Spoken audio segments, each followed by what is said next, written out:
तो hello everyone, मैं हूँ ईशांत यादव। आप देख रहे हैं ईशांत यादव। और आप सभी जानते हैं मैं अपने फर्स्ट अटेम्प्ट में 3 FSB गांधीनगर से रिकमेंड हुआ था, without any coaching, without any offline help, just online guidance.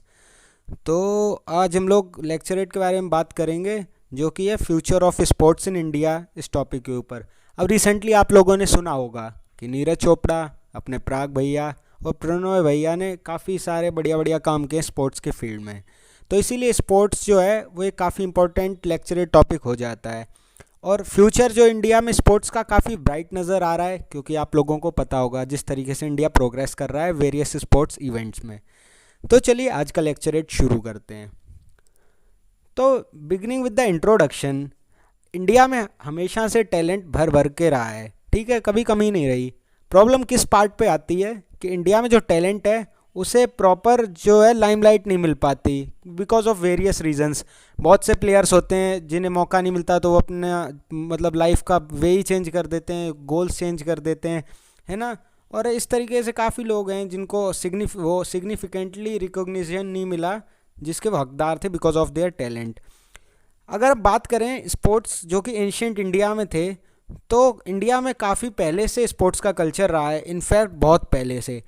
पहले टीचर्स और पेरेंट्स समझते थे कि किस लिए स्पोर्ट्स इंपॉर्टेंट है, because of physical mental wellbeing, और भी काफ़ी सारे मार्शल आर्ट्स, आर्चरी, शॉर्ट्समैनशिप, ये सारे गेम्स भी होते थे। आप लोगों को इसके एग्जांपल रामायण और महाभारत में भी मिलते हैं कि रामायण में आर्चरी होती थी, और वो तीरंदाजी, सॉरी, स्वॉर्ड से फाइट होती थी, ये सारी चीज़ें। और महाभारत में तो आप सभी को पता है वो मल्लयुद्ध होता था, जिसे रेसलिंग कहते हैं। तो यही सारी चीज़ें हैं कि स्पोर्ट्स काफ़ी पहले से इंडिया में, आज कोई नया नहीं है। पर कुछ अगर बीते डिकेड्स की बात करें तो पेरेंट्स और टीचर्स दोनों ही लोगों का जो व्यू है स्पोर्ट्स को लेके वो उतना सिग्निफिकेंटली इम्पोर्टेंट नहीं रहा है, क्योंकि अब एकेडमिक्स को ज़्यादा लोग फोकस कर रहे हैं।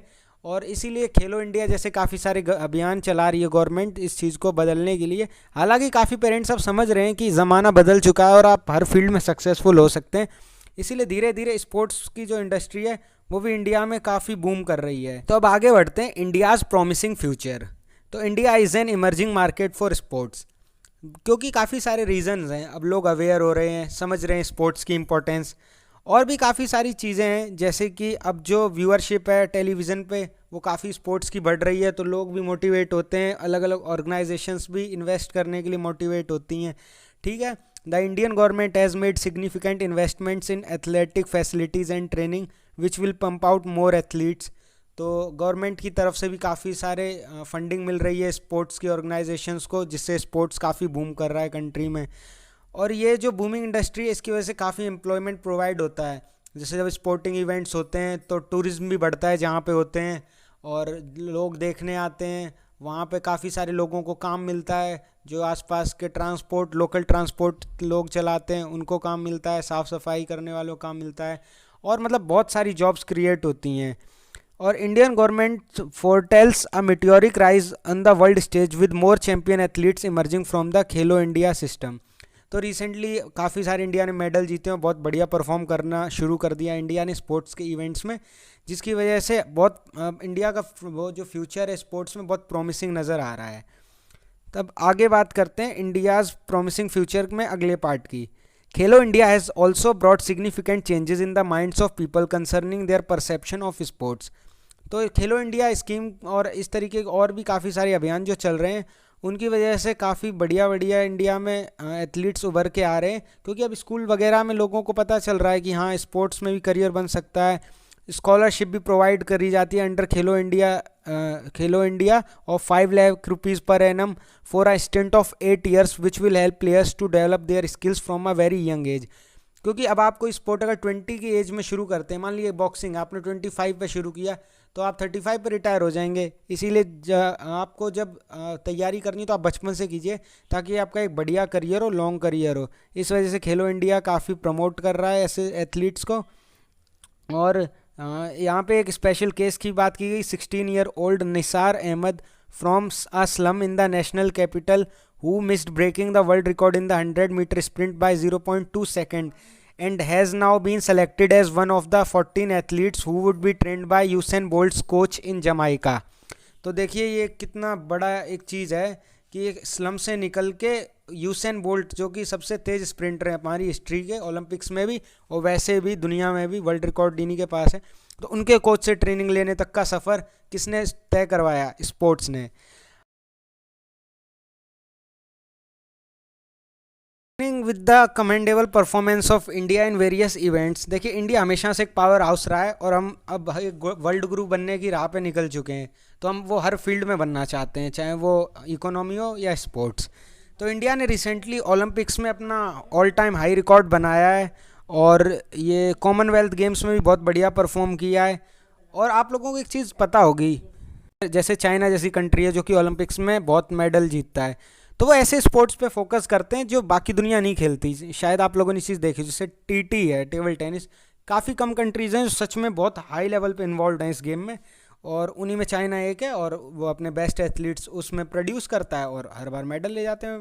यही चीज़ अब इंडिया में भी हो रही है शुरू, कि जिन स्पोर्ट्स पे कोई ध्यान नहीं देता था, जैसे रेसलिंग, आर्चरी, हॉकी, इनमें मतलब हॉकी में तो चलो था लेकिन इंटरेस्ट बीच में कम हो गया था बंदों का। तो इस तरीके के स्पोर्ट्स में इंडिया काफ़ी अच्छा इम्प्रूवमेंट कर रहा है, बढ़िया। और अब तो जो अलग अलग इवेंट्स भी आ रहे हैं, हमारे टेबल टेनिस में भी आ रहे हैं, बैडमिंटन में बहुत अच्छा टीम परफॉर्म कर रही है इंडिया की तरफ से। अभी रिसेंटली जो कॉमनवेल्थ गेम्स हुए थे 2022 में, इंडियन एथलीट्स में उनमें 61 मेडल्स जीते हैं जिनमें 22 गोल्ड्स हैं, जो कि काफ़ी बड़ी बात है कि नियरली हमारा 1/3 से ज़्यादा जो है वो सिर्फ गोल्ड से सेक्शन भर गया। संकेत सरगर वो पहले इंडियन बने जिन्होंने बर्मिंघम में मेडल जीता, क्योंकि उन्होंने एक सिल्वर मेडल जीता men's 55 KG weight lifting event में। मीराबाई चानू जो थी वो फर्स्ट इंडियन बन गई to win gold at Commonwealth Games 2022 में।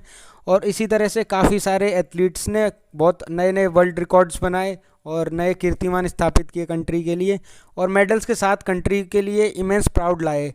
ठीक है, और अभी हम बात करते हैं अब रिसेंटली जो काफ़ी बड़े बड़े इवेंट्स में इंडिया ने बढ़िया परफॉर्म किया है।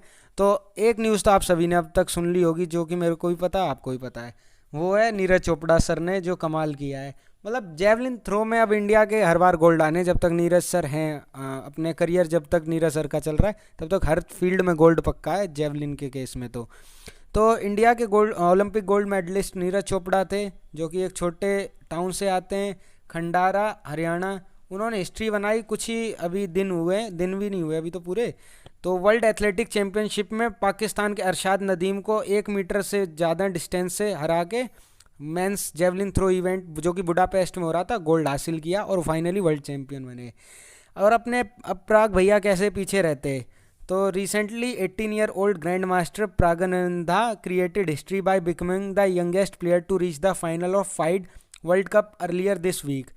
हाँ, लेकिन दुख की बात यह है वो हार गए, लेकिन हमें ये नहीं भूलना चाहिए कि बहुत यंग है और इस यंग एज में वो फाइनल तक पहुँचे और इतनी बढ़िया परफॉर्मेंस दी, वर्ल्ड चैम्पियन को बहुत तगड़ी टक्कर दी। और कार्लसन अगर करंट वर्ल्ड चैम्पियन नहीं है, लेकिन मानना तो पड़ेगा कि हाँ वर्ल्ड चैम्पियन तो वो हैं और जब तक हैं वो रहेंगे।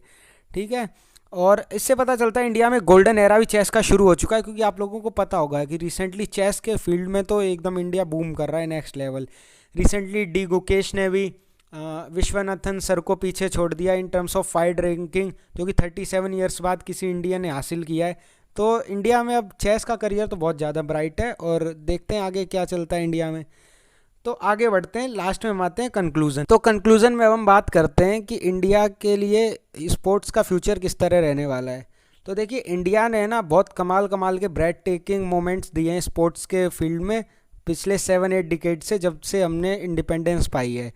हमने अलग अलग मेन स्ट्रीम स्पोर्ट्स में बहुत बढ़िया परफॉर्म किया, ओलंपिक्स में हो या कॉमनवेल्थ गेम्स में, और कंटिन्यूसली इंडिया ने इम्प्रूवमेंट की है after its first gold medal in 1948 in Olympics to registering the best performance in Commonwealth Games 2022।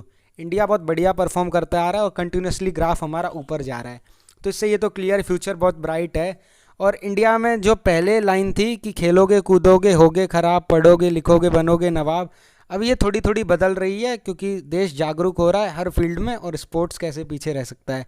तो अभी थोड़ी इवॉल्व हो गई है और अब आदमी कहता है खेलोगे कूदोगे होगे लाजवाब, पढ़ोगे लिखोगे बनोगे नवाब। मतलब दोनों चीज़ के फ़ायदे हैं। पहले स्पोर्ट्स को डिग्रेड किया जाता था और इन्हीं सब चीज़ों के साथ स्पॉन्सर्स आ रहे हैं, नई नई लीग शुरू हो रही हैं, जैसे आपको प्रो कबड्डी लीग का पता है, और फुटबॉल की भी लीग है, आईपीएल तो पता ही है सबको, बैडमिंटन की भी लीग है, और जो नए नए प्राइवेट फर्म्स हैं वो नई नई लीग्स इस्टेब्लिश कर रहे हैं, जो कि सीधा बता रहा है कि इंडिया में जो फ्यूचर स्पोर्ट्स का बहुत ब्राइट है और इंडिया स्पोर्ट्स में बहुत आगे जाने वाला है। तो आज के अपने लेक्चरेट की वीडियो में इतना ही। मैंने आप सबको सब कुछ बता दिया स्पोर्ट्स के बारे में, स्पोर्ट्स में इंडिया में कहाँ से शुरू हुआ एंशियंट इंडिया में स्पोर्ट्स, फिर स्पोर्ट्स के लिए गवर्नमेंट क्या कर रही है, किन किन एथलीट्स ने हमें प्राउड फील कराया है, और फ्यूचर में इंडिया के स्पोर्ट्स में क्या स्कोप होने वाला है। तो इन्हीं सब चीज़ों के साथ ये वीडियो यहीं पे ख़त्म होती है। वीडियो को आप लाइक कर दीजिए, बढ़िया बढ़िया कमेंट कर दीजिए, शेयर कर दो यार दोस्तों के साथ, इतना एफर्ट दे रहे हैं, देखो कितनी बढ़िया सी स्लाइड्स बनाई है हमारी टीम ने। ठीक है, तो चलो मिलते हैं फिर अगली वीडियो में, तब तक के लिए पढ़ो भाई, ऑल द बेस्ट, जय हिंद।